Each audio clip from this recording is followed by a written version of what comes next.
Good morning. It's certainly happy to be back. Julian, it's great to see you again.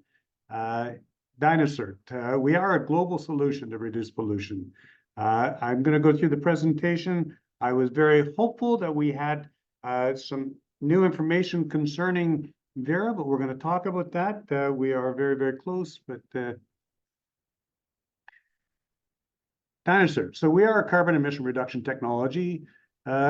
Highlights of it, we are very diversified in the trucking, mining, oil and gas industry.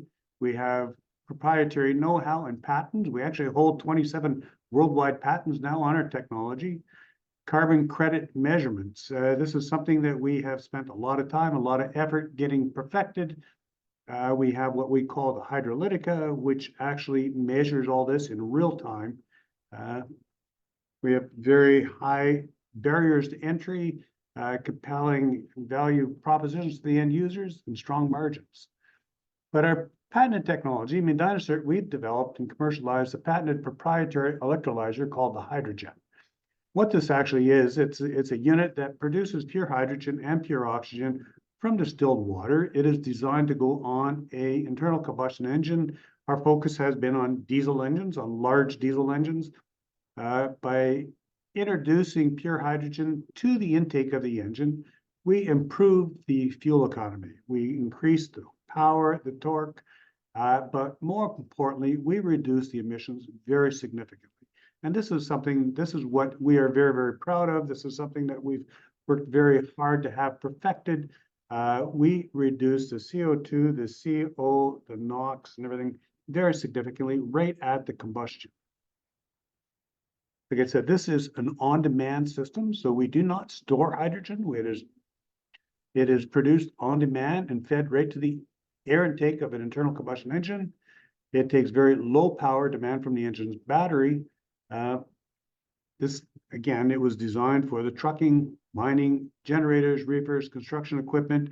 We are now moving into much larger areas, specifically, shipping, rail, things like that.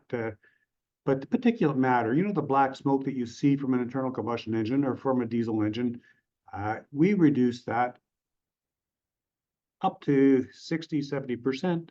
A timely investment and opportunity. Certainly we look at the oil prices today. We look at the global economy. We look at today's world. The reality is we need to make a difference. We need to make a change. This is where dynaCERT has a technology that is now. It's perfected. It is worldwide. It actually, like I said, it is designed for a diesel engine to improve the fuel economy, but more importantly, to reduce the emissions. We look at the emission benefits. The reduction of NOx, the nitro oxides, we reduce this up to 88%. And again, it's important to understand this is all happening right at the source, right at the combustion. We are not a filtration system. This is because of the introduction of measured amounts of hydrogen to the internal combustion engine to enhance the burn. We get a more complete burn out of the engine, therefore, reducing the NOx by 88%, reducing the CO2 6 to 19%, the carbon monoxide up to 47%, the hydrocarbons or the THC up to 57%, and the particulate matter or the black smoke up to 55%. We look at the economic benefits. Our technology is designed to improve the fuel economy on an average 6 to 19%. I like to say, we're typically on average, we're around 10% improved fuel economy. The reality is, there's times where it reduces it up to 25, 30%. There's times it reduces it, on a 5%. But more importantly, you look at the overall average, we're at a typical 10%. 10% at fuel prices today is huge. But the reduction in the diesel exhaust fluid, the DEF fluid, 51%. The increased DPF life of the diesel particulate filter, 33%. By doing this, it also, if you're in the trucking industry, you have what's called a regen that the trucks go through. The trucks now go through typically, up to 1/3 less regens. which creates a lot of significant downtime. I mean, this is something that the truckers are now telling us, Jim, this unit pays for itself strictly on the reduction in downtime.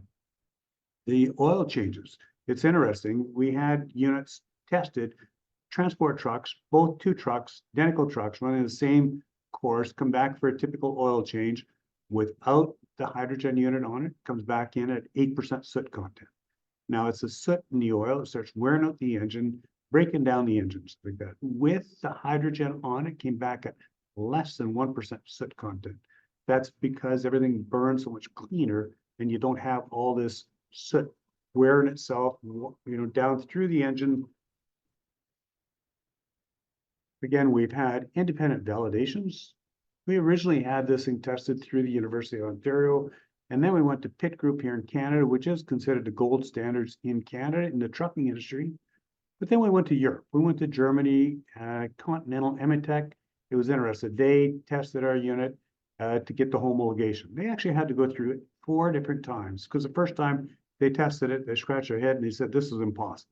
Something's wrong, we got to do it again. They went through it the second time, they got the same results. Then they came back and said, we got to bring in some independent professors and engineers to go through this, test it the 3rd time. They tested it the 3rd time, got the same results. Then they presented it for the homologation. German government said, we need to see this thing on our own. So they had to test it the 4th time under their guidance, got the same results, where they were reducing the NOx up to 88%. They improved the fuel economy on an average 15%, but it was a reduction in the emissions at the source, at the combustion, that just had them baffled. So we've had this thing also tested and certified through ICAT in India.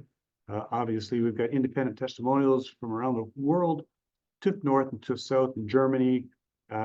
This was what I was talking about with the testing for the AVA and the KBA. We look at our product line. So originally we had HG1 series. This series is something that we've spent a lot of time, a lot of effort perfecting over the years.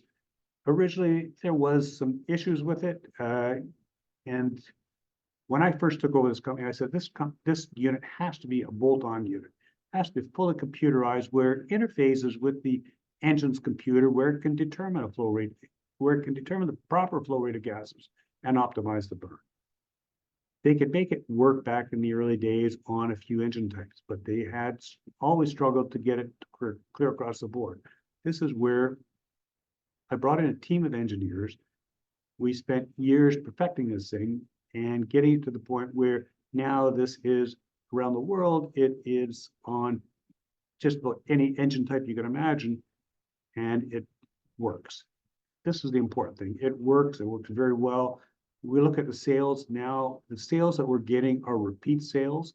It's been a long, drawn-out affair getting to this point, but we have companies now around the world that have bought our units, bought 5, 10, 15 units, ran trials or pilot projects for 6 months to a year, that are now outfitting their fleets. We look at the HG2 series. This was something that we designed for smaller engines. We originally had a grocer company said, we've got these reefers, or these refrigerated containers that run 24/7 with like a 2-liter engine on them. Is there something we could do with that? So that's what that was designed for. But then we get into the 4Cs and the 6Cs. Those were designed specifically for the mining industry, for the large diesel generators. We actually have, look at the 6Cs in Boise Bay, prime example. One mine there has this massive generator that has 4 of the 6Cs powering their diesel generator. This has become, certainly a very large success story for us, are these larger units in the mining industry. Next thing where I really, really want to go with this is the shipping and, the large shipping. We are now just breaking into the rail, but the large shipping, people don't realize, you look at one container ship, the largest ships out there, they put out the equivalent of 50 million cars per year in pollution. The world gets all hyped up, we've got to go EV, we've got to have electric cars, and like that, and I'm not knocking them. But the reality is, it's these large engines that are causing the problem. It's these large engines that have ran under the radar screen without any government involvement or stuff like that, now they're starting to get scrutinized. And there is a technology that can make a significant difference with these to reduce the pollution and make a massive difference. Again, this is just showing the HG1 series. This shows one on a truck. Again, here's, on the left-hand side, this is a large grocer chain in Mexico. They chose, because they carry heavier loads, they chose to go with 2 units, but the smaller units.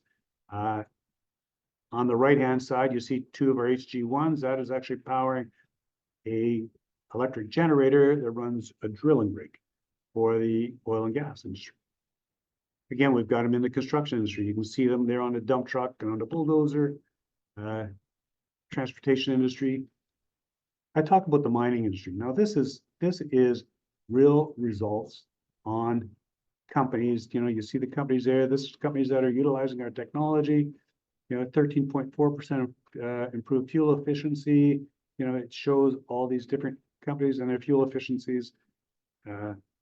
This is, really big. Now, this is H2 Tech. This is one of our dealers. We work through dealer network. This is a dealer that's all they do is sell hydrogen units.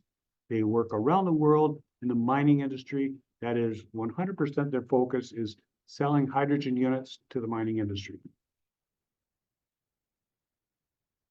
Again, this is just showing different pictures, different applications of our units. Like I said, they are utilized in the large diesel generators and things like that.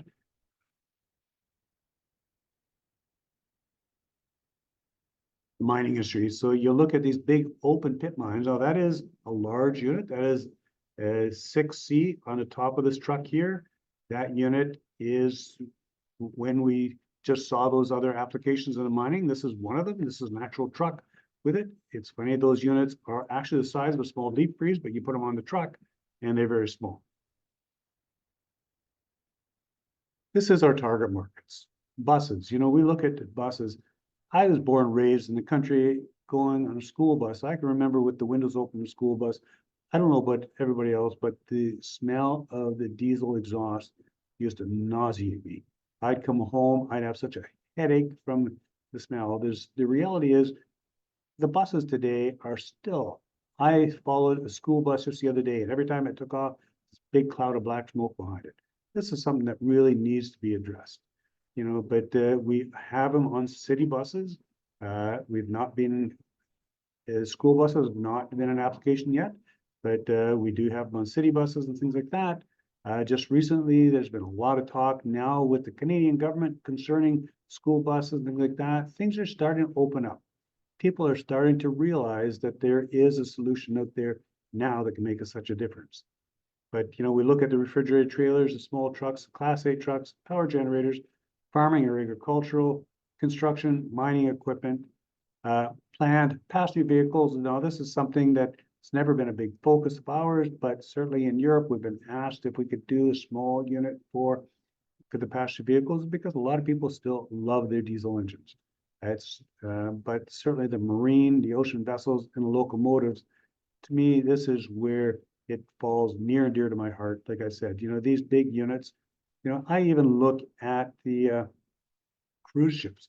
I mean, the reality is, the cruise ships these days, they have, first of all, between the engines powering these things, and then the diesel generators that are running these things, because they're like a city on the water. The power that's being consumed, the power that's being utilized is unbelievable. I mean, there is technologies that can make such a huge difference in these.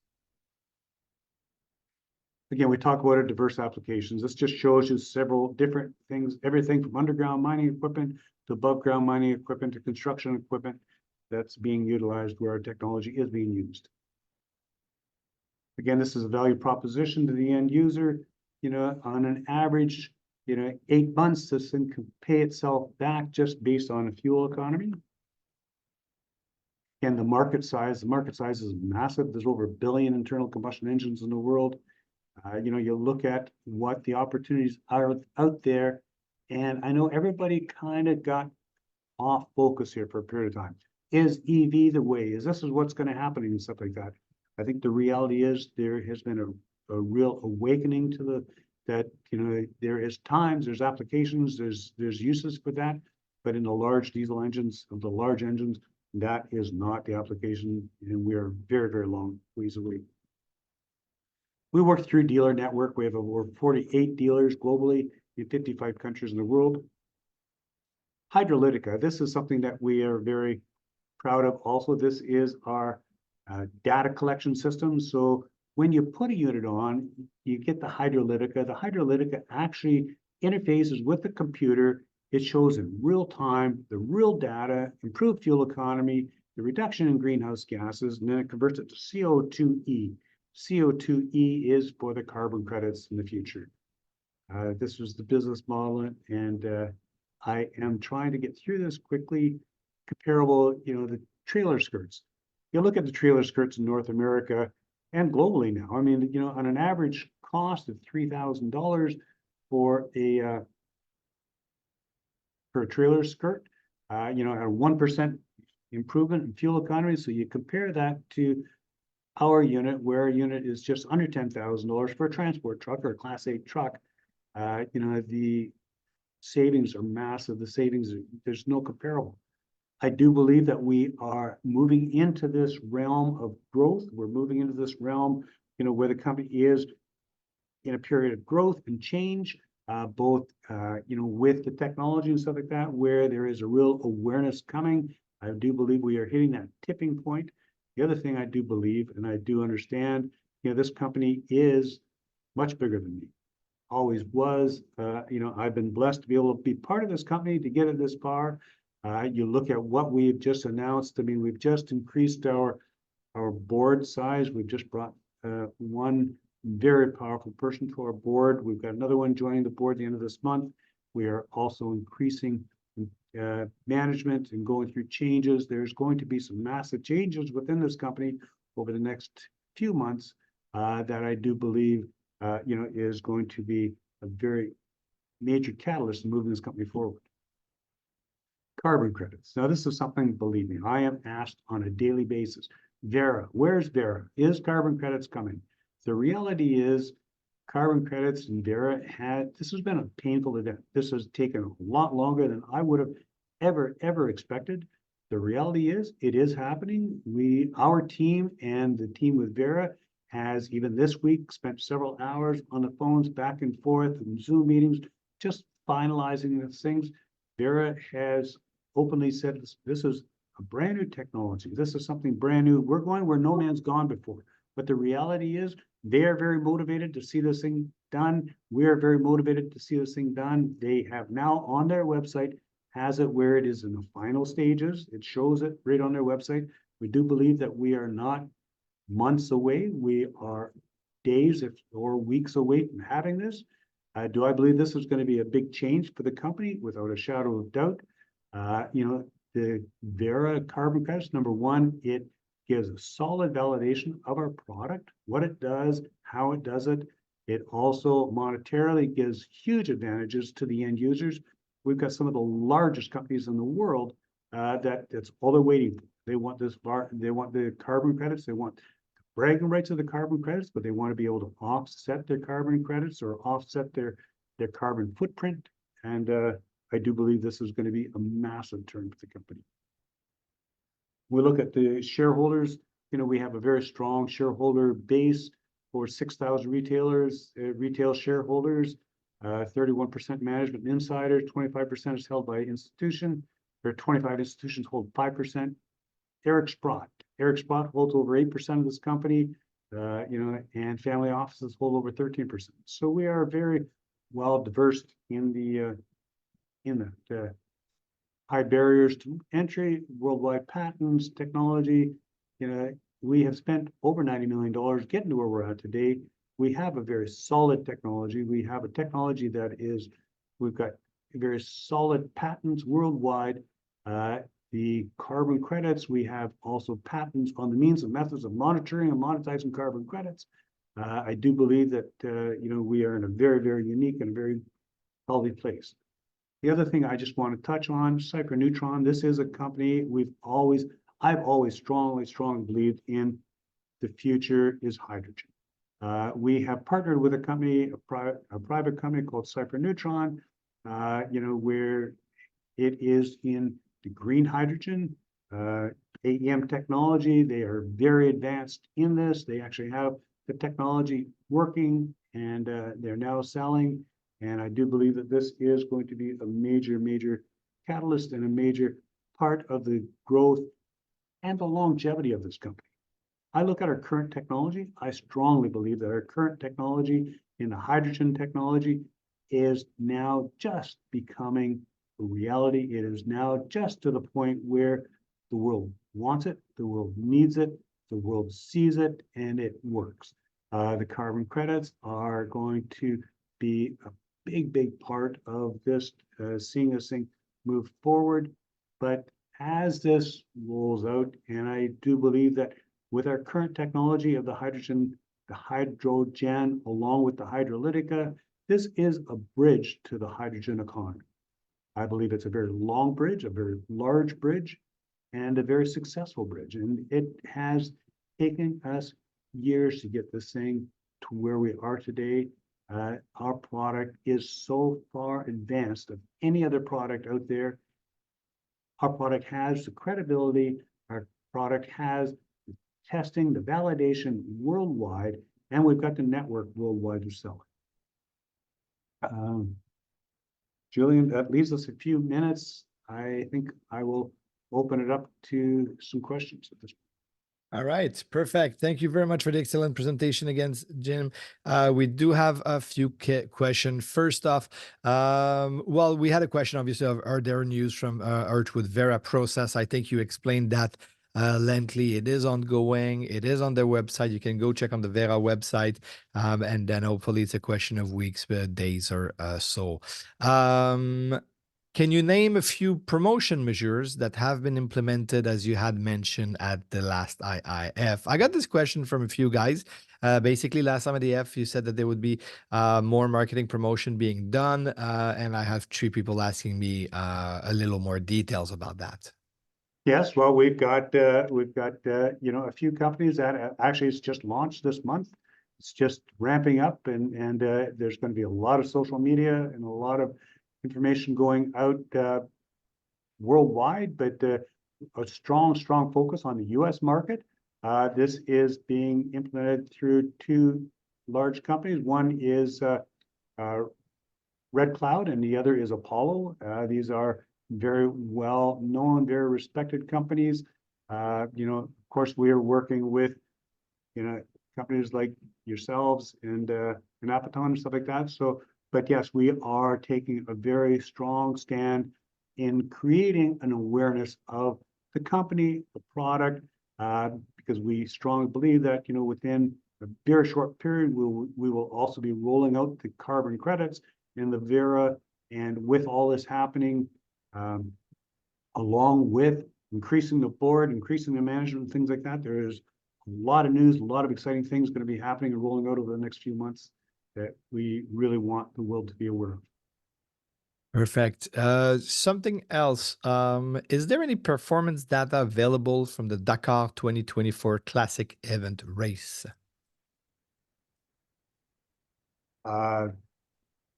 Data on it? Data on it, or anything that would say... The only thing that, the emissions, they were measuring the emissions. To them, that was what their focus was the emissions. So yes, there is definitely the emissions data readily available. As far as the fuel consumption, that they weren't even measuring that. That was not even a consideration. But we can certainly say that we were very, very proud. They were very proud and very pleased with the product, with the performance of the product, with the increased power and torque of the product. But the other thing that we were very pleased with, I don't think you could put a product through a more rigorous, tough test than what that was. I don't know anybody watched this thing. The truck actually at one point rolled on its side. But this truck, those whole everything that goes through there at Dakar, they go through such a rigorous, tough thing, and our product stood up well and never missed a beat. Well, one thing is sure, over 5,000 kilometers in 14 days of racing in Saudi Arabia has to be taxing on a vehicle, no matter what technology you use. There's no doubt about that. And we all know what prestige is associated with the word Dakar. Okay, this is for that. Another question. Will you be able to release name of mining companies you're doing business in South America? Yes, but like I showed on the even in the presentation there, I mean, there is several companies there already, but the one thing we are doing and we're in the process of doing, and this is something I'm very anxious to get done, and I think it's going to be a real win for us, is on our website, we are going to be creating, a page or more than one page where it is showing every company that is utilizing our technology globally. I mean, we're not going to be naming the company, but what I want is their logos, like, on, page where all the logos of these different companies that are now utilizing the hydrogen technology to reduce their carbon footprint. Okay, great. Well, Jim, it is 5 o'clock in Vienna time, 11 Montreal time, Toronto. So it comes to an end. We had another, just 10 seconds. What is going on with your troubles in Guyana? This is the first time I hear that. So that you were there having troubles there. So do you have a little 10, 15 seconds on that? What's going on with their trouble in Guyana? I mean, Yeah. in Guyana, I mean, there is still a very strong appetite. The government, everybody there wants our product. The issue was an ongoing. I mean, I don't know if anybody really understands this. I mean, Guyana is right now the #1 strongest place in the world with fraud going on and money laundering going on, stuff like that. So there was a whole affair of, this where it was not directly targeted at dynaCERT, but that the parties and individuals and stuff like that. So right now, everything is in the courts going through all this to be cleared up. So at this point, dynaCERT has chosen to just stand back, wait till this is settled, wait till this is all resolved, and then move forward. Perfect. Thank you very much once again, Jim. We'll be continuing to following your progress, and see you and talk to you next time. Thank you very much.